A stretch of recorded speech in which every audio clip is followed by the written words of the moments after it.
What are you actually expecting from the Biden task force? Could we look at a national lockdown, which would be unprecedented in the U.S., basically being some kind of, circuit breaker to stop the number of cases from rising? Well, good morning. So right now, when you look at the task force and signals we're getting is that, and look at the names on this list, we know that an evidence-based and data-based approach will be taken. This is a fantastic group of people, everything from, Eric Goosby, Michael Osterholm, as you just mentioned, Lou Borio. All these names are fantastic, very informed infectious disease experts. So I would say kudos to the Biden administration for these names and others. From what I know about many of these people on this list, and I do know many of them, is that they will take a very evidence-based structure. So it may mean that based on numbers of counts right now, we've now reached 10 million.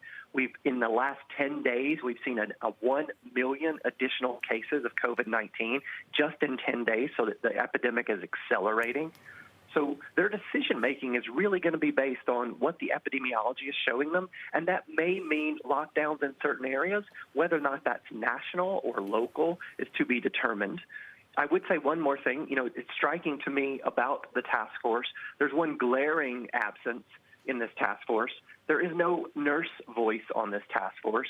And importantly, the reason that's important is oftentimes, the injection, in the hand of the individual, the person convincing the patient to get that vaccine is most often the nurse. And really having an idea and a voice on this task force about vaccine hesitancy, particularly the low numbers of vaccine acceptability we're seeing in the population, will be critical. They need a nurse scientist and nursing voices on this task force as well.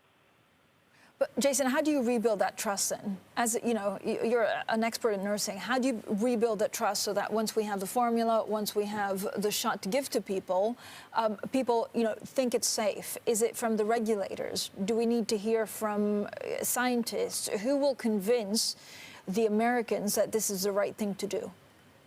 Right. Well, we definitely need trusted voices and receiving the vaccine of whatever form. We need them to be consistent in their messaging, and I think the Biden administration will provide us some consistency in messaging. And we need the task force and its recommendations to be really evidence-based and communicate that in its simplest terms to the American people. So the communication piece is vital, and it must be consistent communication. And then we need to show real leadership amongst people on this task force, the president, the vice president, all moving forward and taking an available vaccine, being willing to stand up and be among the first of the American people to do so, our first responders. All very important signs that this vaccine is safe and effective.